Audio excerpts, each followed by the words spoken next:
Kalau namanya organisasi terlarang itu kan biasanya ya asetnya itu disita. Kemudian rekeningnya dibekukan. Zaman saya masih mayor, saya squad, dulu jumlahnya nggak sampai 2 juta, Pak. Seluruh Irian nggak sampai 2 juta.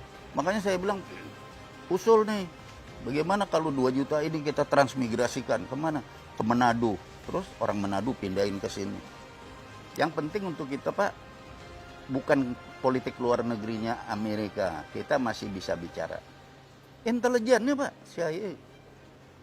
Ya, kepengen kita segera melaksanakan atau membuka hubungan diplomatik dengan Israel.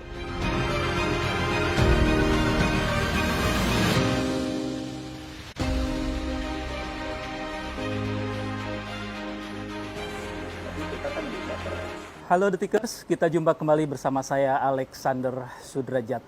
Mengawali tahun 2021 ini, saya ingin mengajak Anda untuk mengikuti perbincangan dengan Bapak A.M. Hendro Priyono. Beliau guru besar di Sekolah Tinggi Ilmu Intelijen dan juga guru besar di Sekolah Tinggi Hukum Militer. Kita akan berbincang karena beliau latar belakangnya juga di dunia intelijen, ingin mendapatkan perspektif akan seperti apa nih tahun 2021 yang akan kita lalui bersama. Halo, Assalamualaikum Pak Edo. Waalaikumsalam. Apa kabar Pak? Ya, Alex, baik. Jadi tahun 2021 ini mungkin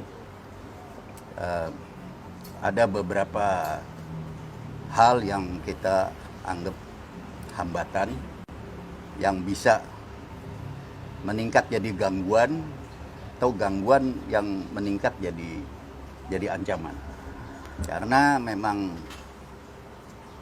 untuk intelijen tuh yang paling sulit meramalkan waktu. Jadi 2021 ini paling-paling akan menuju kepada satu ancaman gangguan atau hambatan yang mengerucut. Puncaknya terjadi kita nggak jelas tahun berapa, tapi 2021 ini akan merebak tantangan. Karena itu tahun 2021 kalau bisa kita sebut ya tahun tantangan untuk Indonesia. Yang merebak itu Pak Alex adalah yang pertama anarkisme. Karena kita sudah punya bara sejak tahun 1970 yang nyala tahun 1993, kemudian padam lagi, yaitu yang disebut dulu anarkopang. Jadi kecenderungannya itu kalau di luar negeri seperti di Singapura itu kenakalan yang melampaui batas. Di sana sih hukumannya dicambuk, nyoret mobil orang, nyoret pagar rumah tembok-tembok, itu terjadi di kita dulu. Jadi ini baranya yang menimbulkan kerugian sosial itu masalahnya. Nah, tahun 2021 ini itu akan kumat. Kumatnya karena dikipas oleh barisan sakit hati.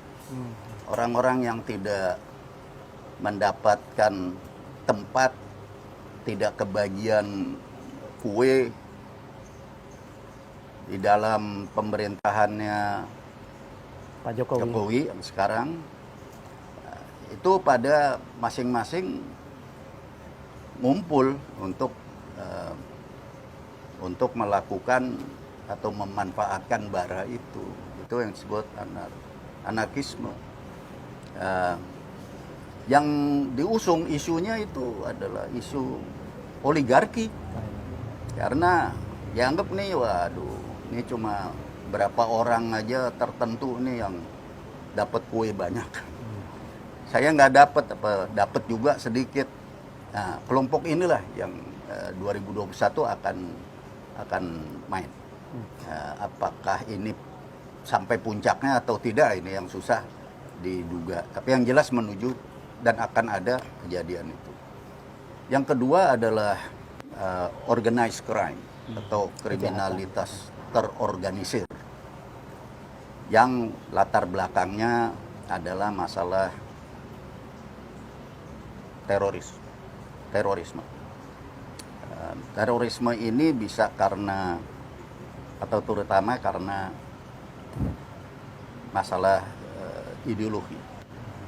Jadi mau coba-coba untuk mengganti atau memaksakan ideologi yang lain selain daripada ideologi kita, sehingga membuat kita tidak konsisten gitu, membuat pemerintahan terus-terusan dihambat dan bisa meningkat jadi gangguan. Nah, ini termasuk yang organisasi terlarang yang barusan diumumkan itu berubah atau bermimikri, namanya tetap FPI, tapi ya orangnya sama, sebenarnya sama. Organisasi ini selain bermimikri bisa bermetamorfosa, bisa terus masuk ke partai atau gimana. Tapi kan kalau sepanjang tidak melakukan kekerasan ala radikalisme, rakyat tenang-tenang aja. Tapi kalau bermimikri dan bermetamorfosa terus meningkat, merupakan hambatan dari pembangunan kita, dari hambatan menjadi gangguan atau sampai ke ancaman. Nah, itu tidak kita kehendaki, dan itu mulai di 2021 ini. Karena mungkin pemikirannya bisa orang memikir atas pengalaman masa lampau. Kalau namanya organisasi terlarang itu kan biasanya ya asetnya itu disita, kemudian rekeningnya dibekukan. Orang-orangnya tidak bisa masuk ke organisasi yang lain, bermimikri, nyusup, apalagi bermetamorfosis. Nah, karena itu akan terjadi gejolak. Tapi soal aset itu kan sudah mulai juga tuh Pak. Kayak FPI punya markas, punya pesantren di Megamendung. Ini kan sekarang sudah mulai akan dibekukan kelihatannya nih lewat jalur hukum tentunya ya, lewat BPN macam itu. Kita kan negara hukum, pasti lewat jalur hukum. Tapi yang saya ramalkan akan ada satu resistensi. Karena dengan dibayang-bayangkan oleh penyitaan aset, nanti pembekuan rekening, lain-lain ya. Kemudian pengawasan terhadap orangnya, kalau nanti masuk lagi seperti HTI terus masuk ke partai politik, itu akan merasa ada was-was, dan itu membuat satu perubahan yang saya katakan tadi, dari hambatan bisa meningkat jadi gangguan, dan mengganggu jalannya pembangunan kita. Itu yang kedua, itu ya. Yang ketiga adalah separatisme. Khusus separatisme itu khusus Irian, Papua, yang terbagi sekarang atas Papua dan Papua Barat. Yang Papua Barat itu nampaknya memakai jalur politik. Jadi dia mencari kesan bahwa dia memperjuangkan self determination, penentuan nasib sendiri. Dan dia minta merdeka dengan jalur politik dan berkelana di luar negeri. Kalau tadinya tahun 2018, kalau saya nggak salah, mereka memproklamirkan negara federasi Papua Barat. Itu di Abepura. Sekarang sebagai tahun baru kita dikasih hadiah mereka mendeklarasikan di Inggris ya, dan memakai kekuatan network yang ada di missionaries tertentu, tidak semua ya, oknum-oknum di missionaries, jalur gereja ke Belanda terutama. Yang saya lihat mereka berkampanye di rumah ibadah, dan yang kedua di forum akademik di kampus, universitas itu di luar negeri, di barat maupun di Australia. Mereka ingin mencari atau menggarang opini bahwa mereka bukan teroris. Mereka ingin lepas dari Republik Indonesia dengan justru memanfaatkan pelanggaran HAM yang dilakukan oleh aparat kita, oleh pihak kita. Yang kedua adalah KKB, kelompok kriminal bersenjata yang di Papua. Kalau ini mengambil langkah dengan kekerasan. Jadi dia gerilya bersenjata.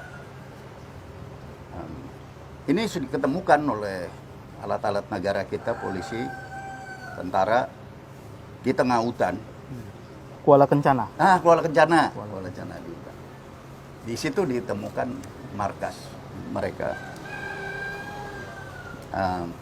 Ini agak susah dicari-cari, sehingga kita sering tumpah pasukan banyak-banyak pun menemukannya dan hasilnya tidak maksimal. Karena kalau namanya gerilya itu markasnya tidak di situ. Biasanya kalau masa-masa yang lampau yang saya tahu, kalau gerilya itu markas besarnya justru di dalam kota. Ini di dalam kota ini disebut urban guerrilla, gerilya kota. Dan itu biasanya pos komando, karena dia perlu infrastruktur, dia perlu komunikasi. Di tengah-tengah hutan kan komunikasi susah. Jadi dia ada komunikasi, di jalan pendekat, ada macam-macam lah syarat-syarat satu posko. Nah, kita ketemukan di sana. Karena kita ketemunya itu juga sepertinya nggak layak gitu, dilihat sebagai posko, kan tidak ada syarat-syaratnya pos komando di situ. Tapi disitulah tempat yang ditunjukkan, yang ditemukan oleh kita. Nah, mereka ini ingin menarik opini dunia dengan menunjukkan bahwa mereka eksis dan bahwa mereka melawan Republik Indonesia. Ini bentuk satu perlawanan kemerdekaan, jadi pemberontakan untuk merdeka. Mereka nggak cocok sama yang memperjuangkan negara federal Papua Barat. Nah, ini KKB Papua ini nggak cocok karena dia bilang lah kita pakai kekerasan. Yang sebelah sana bilang nggak, lewat politik aja. Nah, 2021 ini mereka bersinergi. Mereka saling terlihat dari bahwa Papua Barat memanfaatkan pelanggaran HAM yang dilakukan oleh pihak kita untuk keuntungan di bidang politik. Sedangkan yang di Papua yang main di hutan ini bersenjata, kelompok bersenjata, mendapat perlindungan dari politik luar negeri yang mereka main. Nah, kenapa Papua Barat pemberontaknya ini menggunakan isu HAM laris? Karena dia memakai jalur yang dipakai yaitu jalur misionaris tadi, kayak jalan dan jalur akademik mimbar di universitas.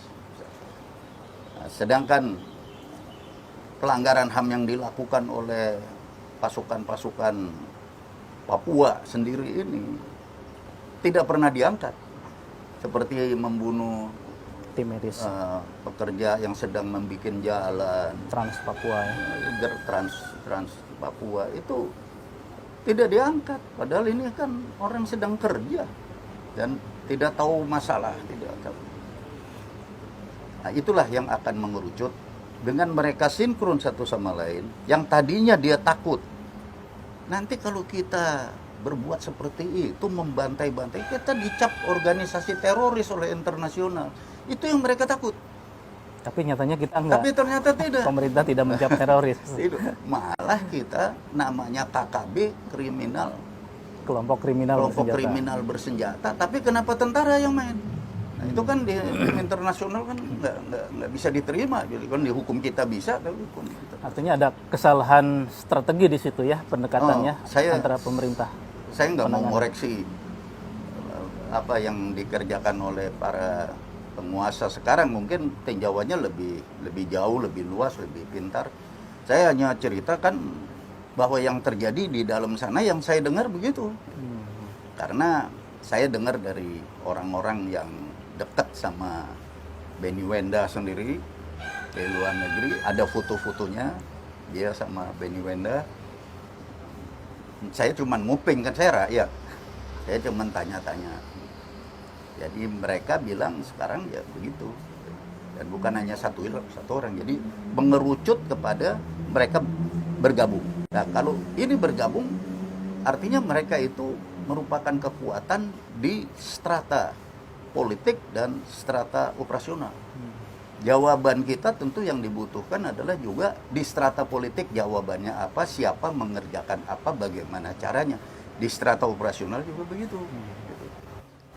Ya itu terserah kepada kalian yang punya tanggung jawab untuk hari depanmu sendiri. Tapi yang saya ramalkan adalah itu akan terjadi. Menurut Pak, saya mau ke awal penjelasan Bapak soal akan makin banyaknya menguatnya aksi-aksi anarkis.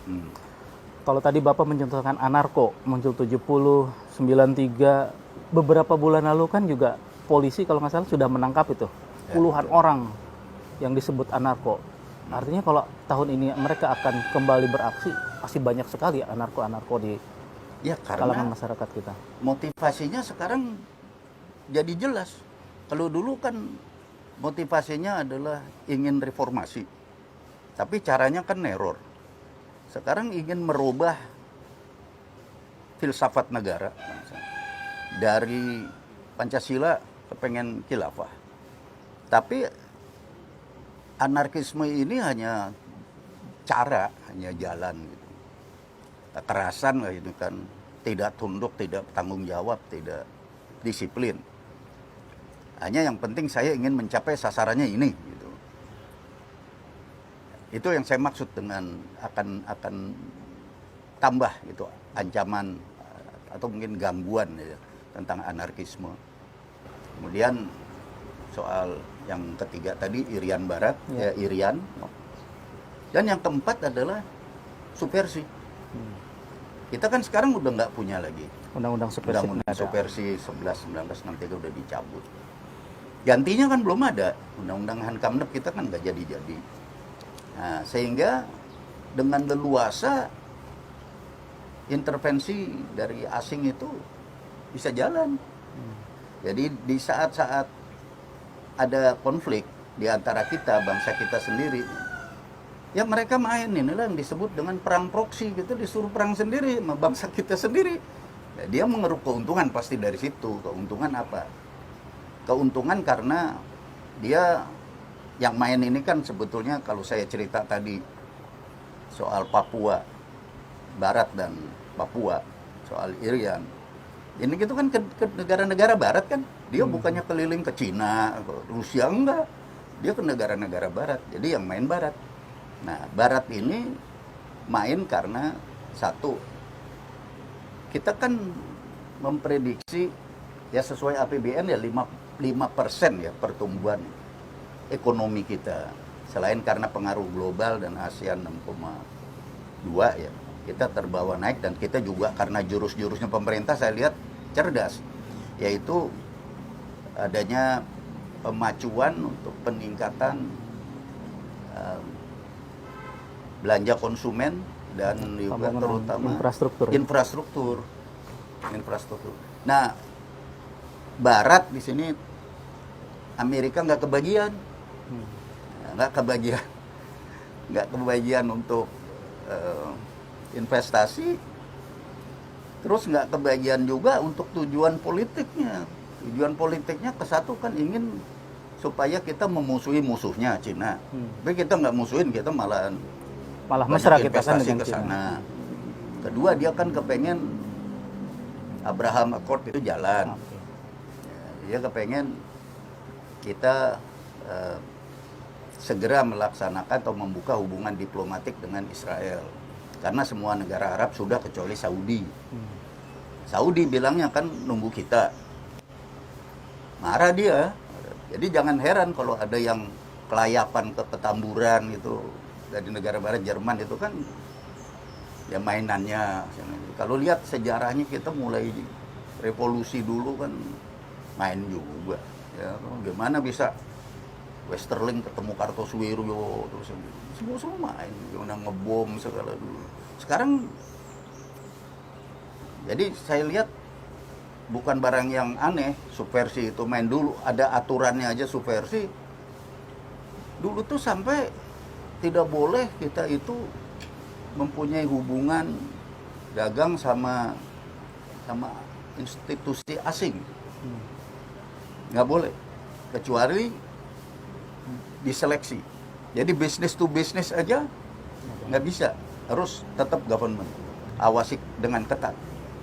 Nah, dan juga tidak sebebas seperti kita ini sekarang, negara demokrasi ya. Jadi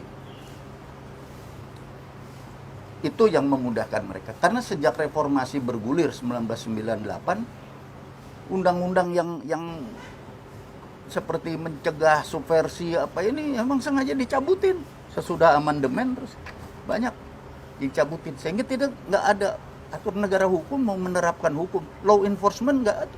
Kenapa? Nggak ada lagi. Apa yang Itu kan di era Pak Habibie kan. Iya, Pak Edo kan masuk di kabinetnya Pak masuk Habibie waktu itu. 180 derajat berubah. Waktu itu Pak Edo nggak sempat ngingetin teman-teman. Sempat. Bahkan bukan cuma saya, ada beberapa menteri juga mau mengundurkan diri. Tapi kan kita sulit memprediksi. Ini kan kemauannya rakyat. Pindah dari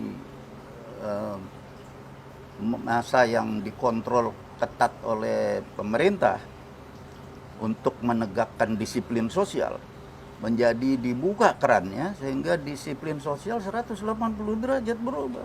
Bebas semua orang, itulah yang disebut euforia. Itu kita bikin aturan undang-undang, aturan perundang-undangan di Indonesia cepat sekali. Berapa ratus tuh undang-undang diganti. Tapi intinya semua trondol ini, kekuatan kontrol untuk menegakkan disiplin sosial. Waktu itu, saya dulu Menteri Transmigrasi. Ya. Tenaga kerja dan transmigrasi ya. Ya akhirnya kita lihat pertanggung jawab nggak diterima gitu. Setelah peristiwa yang paling besar ya, berat yaitu lepasnya Timur dulu. Intervensi asing ini akan main yang sekarang ini kita rame-rame sering sebut proksi 2021 tambah merucut ke situ. Karena dalangnya ini kan nggak mungkin main secara fisik seperti zaman revolusi kita dulu. Sekarang ini kan nggak pakai itu, yang datang itu duitnya aja. Dan kita diadu. Ya, Pak, kalau mau disederhanakan sebetulnya apa yang dilakukan oleh EPI selama beberapa waktu terakhir sampai kemudian dilakukan itu tak lepas ada semacam sutradaranya dari luar gitu. Ya. Kepentingan Barat itu untuk mengadu domba masyarakat kita. Tidak selalu ada dalangnya, tapi memanfaatkan. Gitu. Yang lebih banyak bisa dicari buktinya itu memanfaatkan. Kalau dalang susah dicari. Nah, karena pekerjaan intelijen. Bagaimana kita buktikannya? Seperti ISIS itu bikinan siapa kan kita tahu. Ada yang percaya teori konspirasi itu kan. Coba buktikan. Bikinan siapa? Kan nggak tahu, tapi kan kita udah tahu itu. Masa diadu sendiri, yang ngadu nggak ada. Jadi yang diadu ya kita, terutama umat Islam kita yang dijadikan mainan. Supaya apa? Supaya jangan Islam kita itu memegang hegemoni. Jangan sampai Cina memegang hegemoni. Jadi apa? Hegemoni tetap dipegang oleh status quo. Itu sebetulnya. Makanya saya membedakan dari pengamatan saya ini sebagai rakyat. Ternyata adikuasa dengan adidaya beda, harus dibedain. Kalau Cina itu adidaya, dia punya kekuatan untuk mempertahankan dirinya luar biasa. Amerika juga belum tentu bisa menembus itu. Tapi kalau dia mengeluarkan kekuatan untuk memenangkan perang di luar, di negeri orang, dia nggak punya kekuatan itu. Masih kalah sama Amerika. Kalau Amerika kan bisa armada ke-7, bisa pangkalan-pangkalan militer di mana-mana di dunia. Dia siap untuk menguasai tempat di mana saja. Gitu. Nah, karena itu yang adikuasa ini tidak bisa begitu saja kita bypass, dia bisa ngerjain kita. Kalau yang adidaya, itu hanya persoalannya ekonomi. Ya kita hitung-hitung aja, apa untungnya kita, apa ruginya kita, apa untungnya dia, apa ruginya dia itu. Tapi kalau adik kuasa ya, dia bilang kamu nggak nurut ya, saya lebih kuat dari kamu. Kayak saya bilang kalau kita kuat dulu tuh kalau sukses tahun 61 kita punya nuklir, kita nggak dikerjain lagi. Tapi gagal ya kita. Yang penting kita ini kan konsisten, kita punya Pancasila kok. Itu aja kita jadikan fondamen, kita bangun rumah kita. Jangan Pancasilanya juga mau diganti khilafah. Terus kapan dibangun rumahnya? Gitu. Emangnya begitu dijadikan fondamen langsung jadi? Enggak lah. Lama itu nanti pertengkarannya. Itu makanya tidak ada konsistensi, akhirnya tidak ada stabilitas. Stabilitas keamanan, untuk kesejahteraan, keselamatan rakyat, stabilitas politik tidak tercapai. Coba kita misalnya, ini Pak Alex, tugasnya pemerintah itu cuma dua. Keselamatan rakyat, keamanan rakyat, dan kesejahteraan. Jadi satu koin, di sini keamanan, di sini kesejahteraan. Untuk bisa berdiri supaya kita baca kan perlu stabil. Kalau kita jadi ini kan cuma keamanan aja, kesejahteraan. Stabil putar supaya stabil dia. Keamanan, kesejahteraan. Jadi kita perlu stabilitas. Dan juga jangan pindah-pindah tempatnya, itu namanya tidak konsekuen. Harus konsekuen, tetap di sini dan stabil. Maka keamanan, kesejahteraan tercapai ini kan.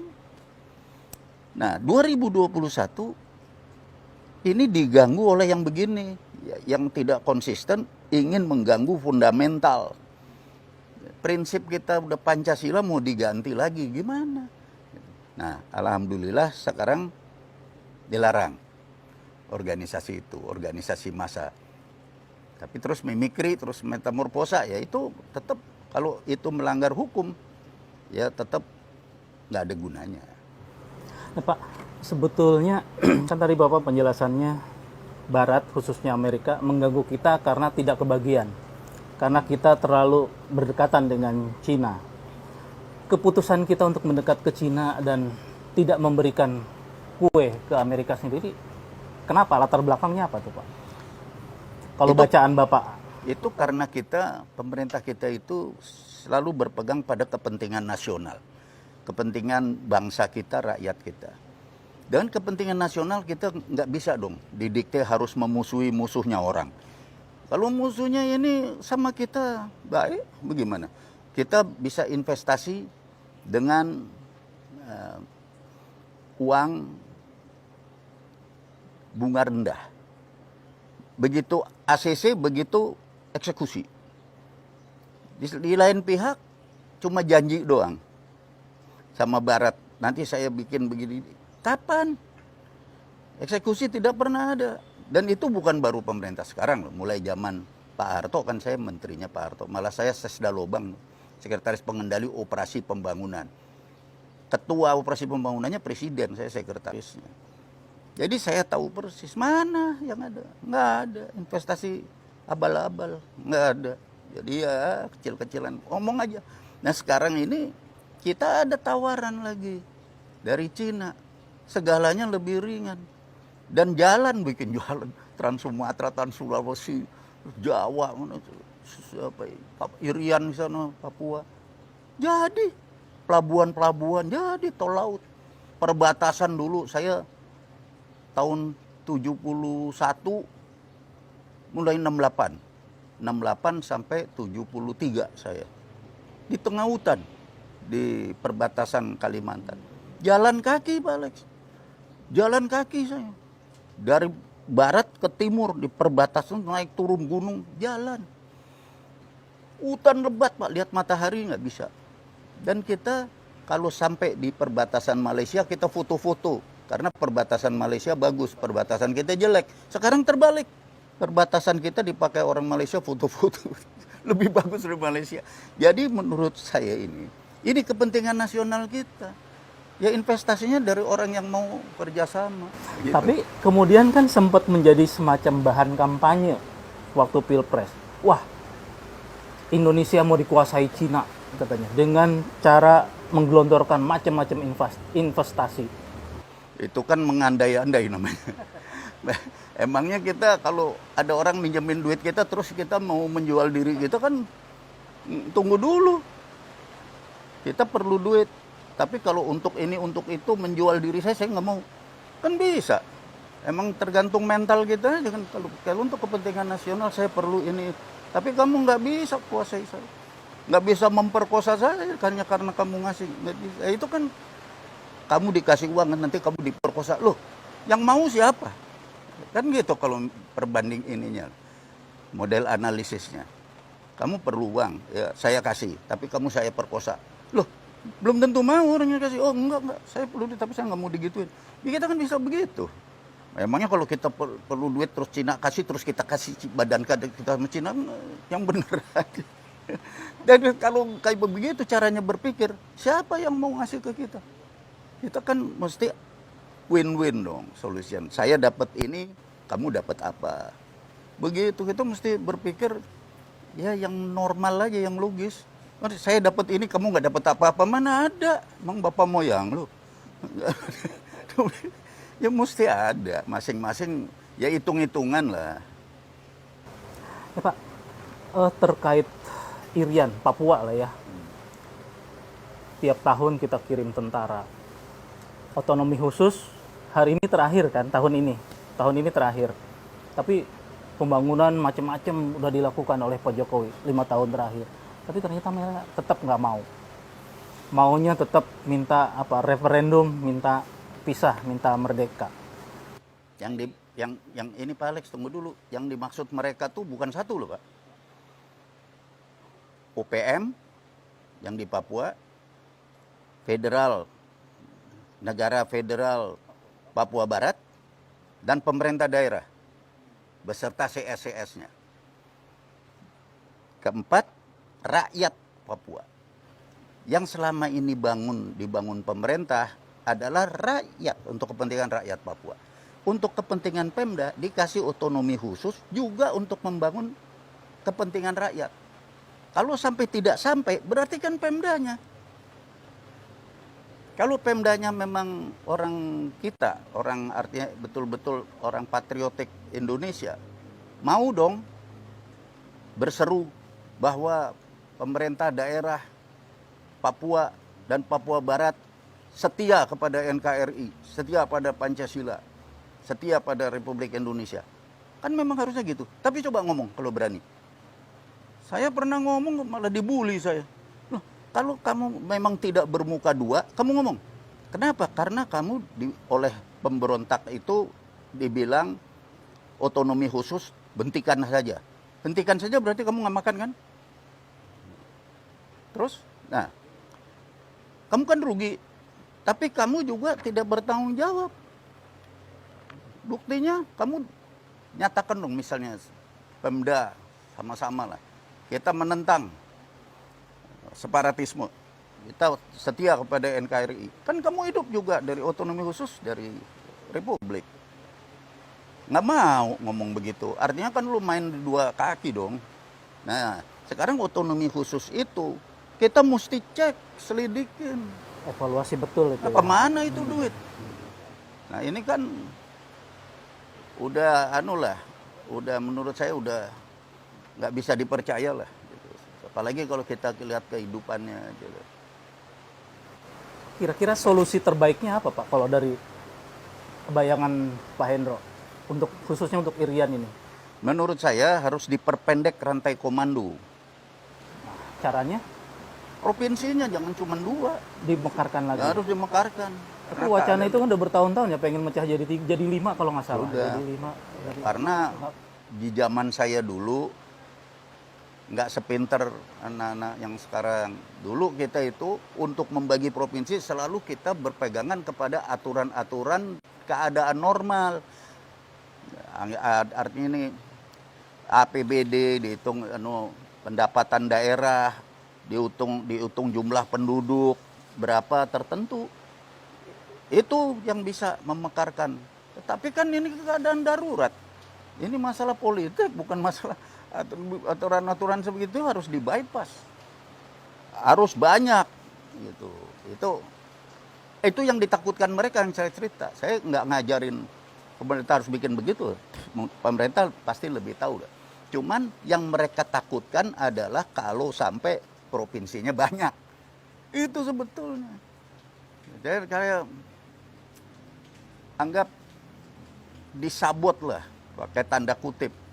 Dari pusat otonomi khusus tuh untuk sampai ke rakyat di tengah-tengah. Tapi kenapa KKB ini sama yang Papua Barat tidak mau menyerang pemerintah daerahnya sendiri? Kenapa? Ya berarti dapat Ada main mata di situ. Ah, iyalah, itu kan kalau nggak terima kayak begitu, ya buktikan saja kalau tidak. Dan buktinya kenapa nggak mau ngomong? Padahal kan bahwa saya setia pada NKRI kan memang harus. Kan disumpah dia waktu jadi pejabat. Masa nggak mau ngomong begitu? Tapi itu hampir semua kepala daerah seperti itu atau hanya oknum di beberapa wilayah kunci tertentu, Pak? Tentu ada yang baik. Di antara orang yang jelek kan pasti ada yang baik juga. Nggak semua. Tetapi kan kena semuanya lah karena nilai setitik rusak susu sebelanga. Tapi kalau jelas-jelas seperti gubernur dengan orang-orangnya dia bupati, ini memang kompak. Kenapa kok masih berontak rakyatnya? Udah ditumpahkan, digelontorkan begitu banyak otsus. Nah, 2021 karena nggak kena, rakyatnya kena terhasut. Gampang sekali loh. Itu Papua Barat mengganggunya itu Republik abal-abal. Gampang, rakyat disuruh kumpul untuk ibadah. Kumpul ibadah. Gereja. Tahu-tahu dibagiin pakaian seragam militer, terus di video, rakyatnya banyak sekali. Padahal disuruhnya ibadah, dari dijebak-jebak kayak begitu. Dijebak rakyat. Kan kesian rakyat. Dia minta makan, makanannya dari mana? Barangkali habis di jalan, kalau enggak masa rakyatnya begini, ada kemajuan. Makanya Presiden Jokowi, pemerintah pusat langsung turun tangan bikin Trans Papua itu duit pemerintah, bukan dari daerah. Ya dari daerah sekarang kan seperti tadi pertanyaan Pak misalnya, mau bikin pon apa di sana. Kita lihat aja apa yang dia mau manfaatkan itu nanti. Coba aja. Pemanfaatannya itu nanti akan lari kepada memperkuat posisi di era di fora internasional. Coba aja memperkuat. Akhirnya kelihatan bisa menyelenggara PON, bisa ini bisa pada menang, bisa. Diklaim bahwa mereka sudah ready untuk berpisah dari Udah pusat. bentuk ready, saya bisa menyelenggarakan ini. Bala kosong lah. Saya sih kalau lihat kayak gini, apa yang terjadi 2021 akan mengerucut pada mereka akan bergabung antara yang bergerak di politik, Gerpol, dan yang di UTAN. Jadi antara KKB itu yang disebut KKB itu, padahal itu kan organisasi teroris mestinya. Itu ketemu sama yang berkibar-kibar di internasional. Kalau ini menyatu ya makin berat gitu. 2021 entah 2022, 2023 nggak tahu, tapi ke situ arahnya. Karena mereka sekarang udah mulai sinergi. Pak, idealnya dipecah jadi berapa lagi nih Pak total? untuk Kalau provinsi dulu ini? ada pemikiran sampai 7 7 provinsi. provinsi. Tapi waktu itu ditentang oleh Menteri Dalam Negerinya. Menteri Dalam Negeri kita, waktu saya masih menteri juga, Pak Sarwan Hamid zamannya. almarhum Hari Sabarno. Oh Pak Hari, mantan. Di sidang kabinet, yang diketengahkan selalu syarat-syarat untuk suatu provinsi. Ya, ini bukan syarat satu provinsi, syarat untuk meredam pemberontakan. Itu. Dia bukan- terlalu textbook Ya, ya. Facebook dulu kan rame sama saya. Karena saya kepala BIN, saya bilang kalau buat saya keamanan.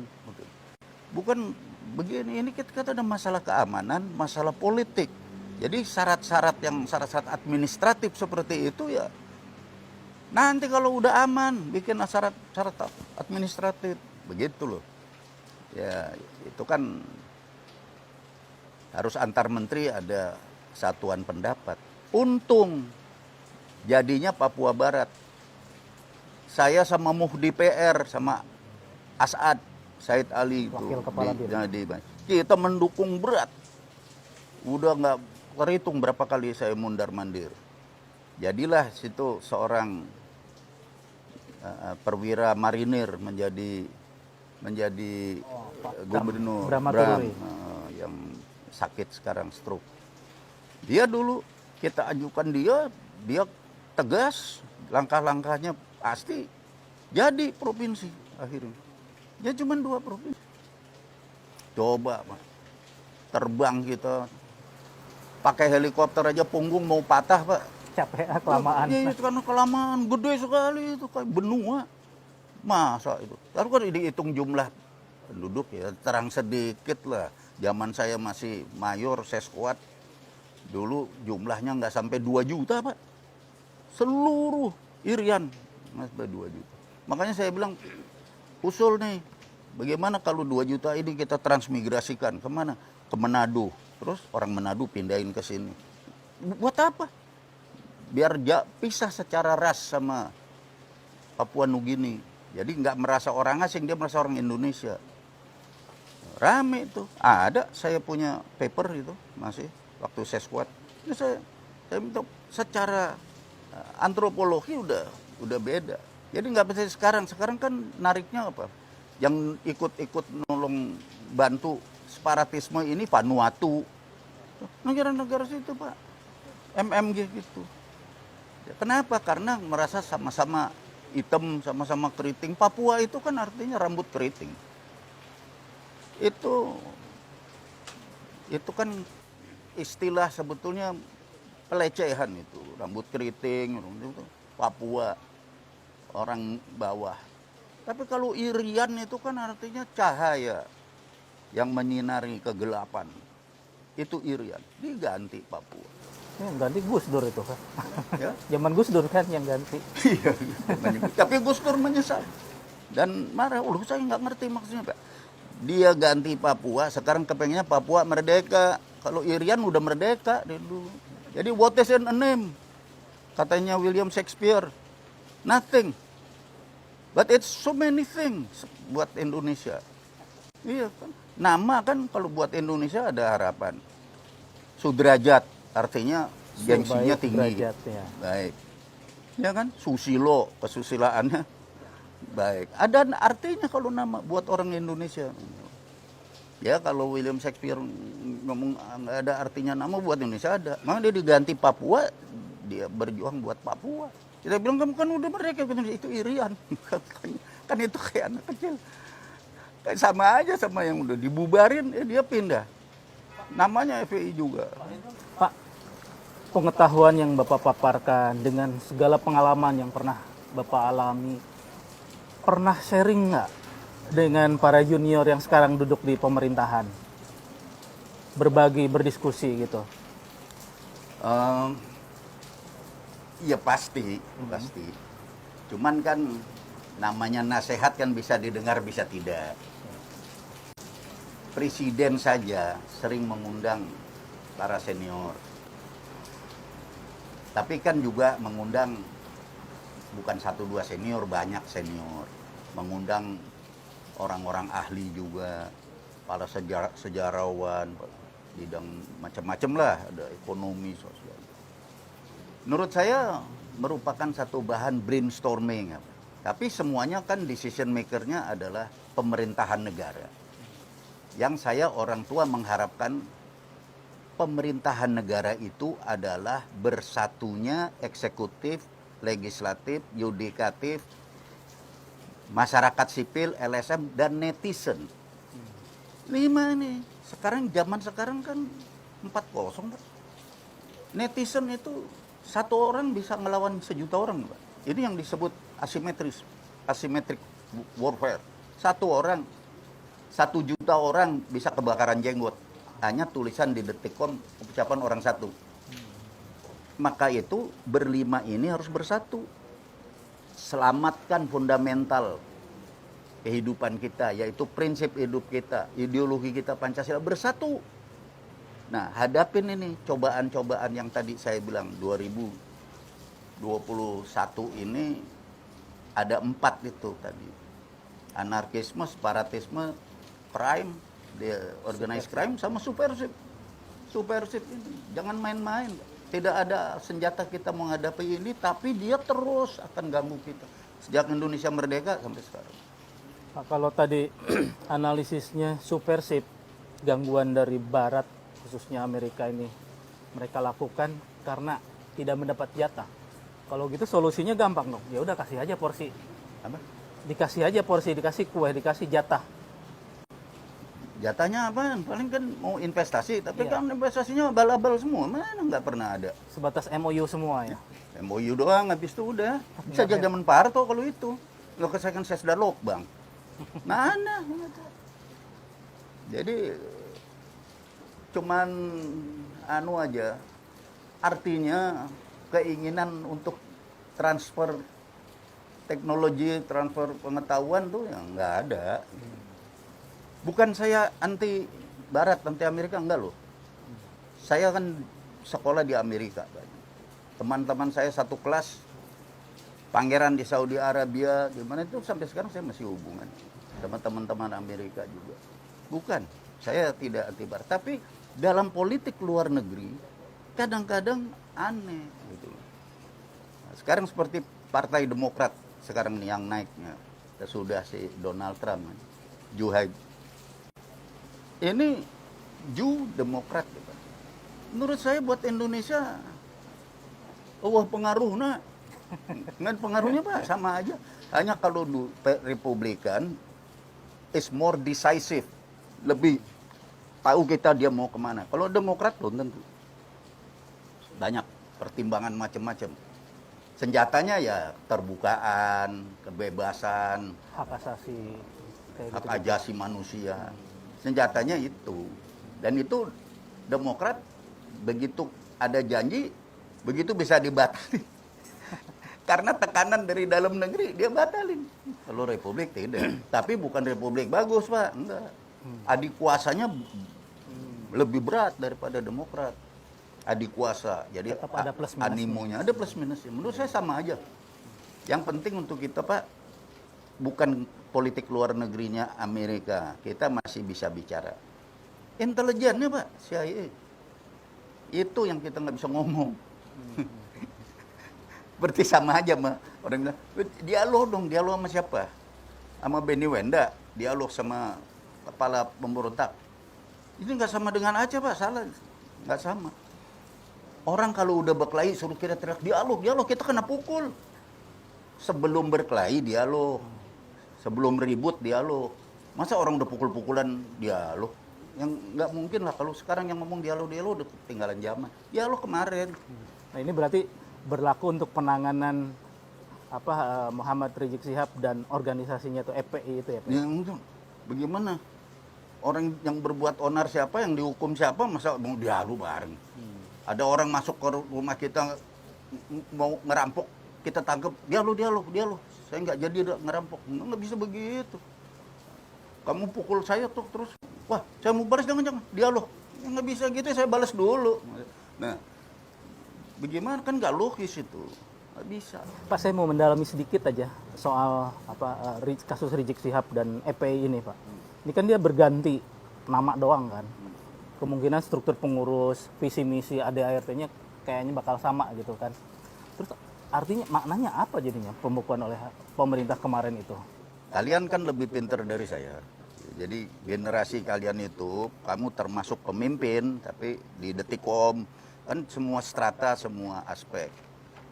Saya nggak mau ikut-ikut soal ini, cuma saya cerita aja bahwa orang ini mau mencoba. Ini kan saya cerita ramalan, mau mencoba. Kalau saya mimikri, dia mau bikin apa? Nah, dikejar mimikri. Kalau saya metamorfosa, dia mau apa? Dicoba. Ya, kalian tahu aja kalau mimikri metamorfosa itu, kalau zaman saya dulu, saya Uber terus. Karena kalau namanya partai terlarang dulu, kita ya aset sita. Kayak tadi itu.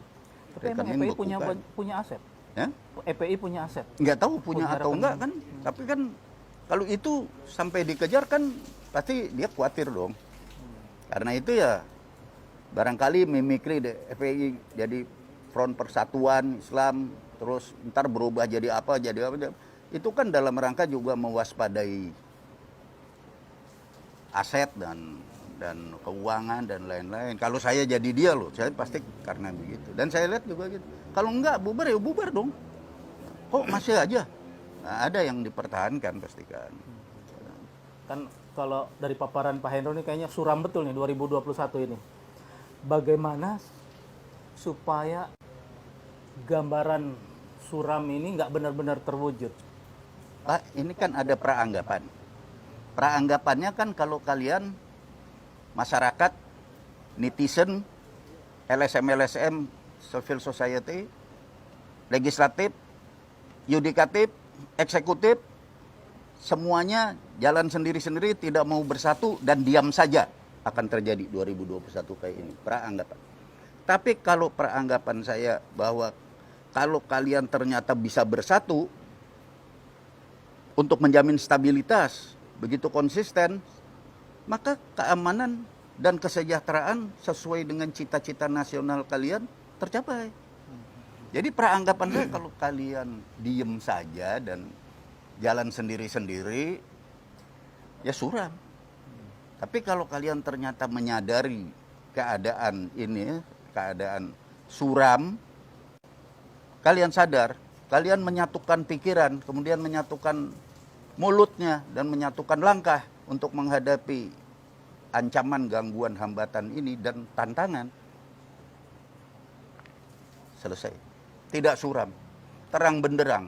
Karena habis COVID saja kita sudah punya ramalan paling enggak 5%, malah ada yang bilang 5,5% pertumbuhan ekonomi kita. Itu luar biasa, habis COVID loh.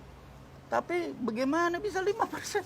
Kalau diganggu terus, ya nggak bisa. Dan gangguan ini tidak kalian atasi dengan bersama. Ingat nih Alex, permasalahan paling berat cuma satu di kita ini. Disiplin sosial kita sudah di titik nadir. Tidak ada disiplin sosial. Disiplin itu artinya menyesuaikan tingkah laku dengan aturan. Itu disiplin. Aturan moral, aturan hukum, pokoknya aturan yang dan kesepakatan kita bersama itu adalah kontrak sosial.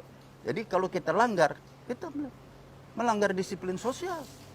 Bagaimana bisa Anda maju, disiplin nggak ada? Berarti mental Anda jelek. Berarti profesionalisme nggak ada. Berarti persatuan nggak mungkin. Gimana bisa bersatu orang kamu hidup sendiri-sendiri, nggak ada disiplin? Kalau orang lebih dari orang satu kan ada kesepakatan dong. Kamu kerja ini ya, saya ini. Kamu suami ya, saya istri dan sebalik. Ada pembagian kerja, tapi satu. Bukan sendiri-sendiri. Kalau kalian bisa menyatukan yang saya bilang itu sebagai subjek, terang benderang loh ke depan. Kita bisa mengatasi COVID. Ini kalau COVID aja ada yang nggak percaya ada COVID. Ya belum aja kena. Kalau udah kena, belingsatan, panik. Saya diteleponin terus semua minta, Pak tolong dong menantunya Kasat. Bisa nggak di RSPAD? Kamu tentara bukan? Bukan. Duh bagaimana ya? RSPAD penuh Pak. Ya tapi kan kita manusia. Kasat telepon kepala rumah sakit RSPAD tampung sampai nggak ada tempat. Kenapa itu? Karena di tentara masih ada disiplin. Dokter nurut sama atasannya. Di luar udah disiplin nggak ada. Bagaimana? Ini diganggu terus juga. Ntar kalau sakit, kebingungan, cari-cari. Rumah sakit sana nggak bisa nampung, sini nggak bisa nampung, kenapa? Penuh. Tapi kan tetap aja nggak mau pakai masker. Tepat gerubung-gerubung, pulang-pulang pada positif. Nggak ada disiplin. Gimana mau hidup? Pak Edo selama 10 bulan ini benar-benar di rumah aja? Nggak Di rumah, saya nggak kemana-mana. Saya. Ngapain? Nanti kalau saya pergi-pergi, saya terpapar pulang bawa penyakit ke keluarga. Keluarga saya cuma satu lagi, istri doang. Udah tua juga. Jadi ya udahlah, kita namanya normal, kita mesti move on lah. Pak, satu lagi Pak. Kenapa soal konflik Laut Cina Selatan tidak dimasukkan menjadi sebuah isu yang di tahun ini bakal juga ikut merepotkan Indonesia? Bagaimana? Laut Cina Selatan. Oh, Laut Cina Selatan. Kita jangan gede-gedein masalah yang kecil. Jangan juga ngecil-ngecilin masalah yang besar. Karena masalah Cina Selatan itu kan tantangannya ke kita apa? Apakah pernah ada, terutama Cina, mengklaim Pulau Natuna punya dia atau Kalimantan Barat punya dia sesuai dengan sejarah Perang Paregrek dulu? Kan nggak ada. Yang dipersoalkan di Laut Cina Selatan itu apa? Batas landas kontinen. Bukan soal klaim daerah Kalimantan Barat atau Natuna, enggak. Kita landas kontinen mah nggak ada urusannya. Ada urusannya sama kita, tapi yang beratnya kan sama Vietnam, sama emang musuhnya dia situ pada berebutan di sana. Kita kenapa jadi panik? Sepanjang dia kagak ada urusan sama daerah kita, nah kita yang mestinya panik, kita nggak panik. Si Padan Ligitan, itu kan pada lepas, tim-tim lepas, nggak panik, diem aja. Padan Ligitan, Sebatik. Kan pencurian ikan terus berlangsung di sana. Apanya? Pencurian ikan sudah berlangsung lama di sana. Artinya ini juga sudah melanggar. Ya itu tradisional begitu kan harus diatasi. Zaman Susi kan ditenggelamin. Ya udah bagus itu. Tapi ya kita begini ya. Bung Karno bilang juga kita tuh menjebol, membangun. Jadi kalau kita nenggelamin kapal, ya ganti kapalnya dengan kapal kita gitu loh. Kalau pikirannya saya rakyat. Tapi saya nggak tahu begitu apa enggak polisinya pemerintah. Kalau nenggelamkan saya setuju, maling. Tenggelamin aja. Tapi jangan lupa, kalau dia tenggelam terus yang ngambil ikan siapa? Kan mestinya kita. Kalau terus kita nggak bisa ngambil ikan, terus ikan kan jalan terus. Kayak orang Madura nguber ikan sampai di Australia, melanggar katanya Australia. Dia bilang enggak, saya Uber dari mulai Madura sampai ke Australia. Pak Hendro, terima kasih banyak Ya, atas sama-sama. bincang-bincangnya. Panjang sih, panjang lebar ini. Kuliah 3 SHS lah, dipadatkan dalam 1 jam. Terima kasih banyak Pak Hendro. Sama-sama, terima Semoga kasih. tetap sehat. Semoga Detikcom makin berjaya. Terima kasih. Sesuai kata-katanya detik.com, 1 detik terjadi komunikasi.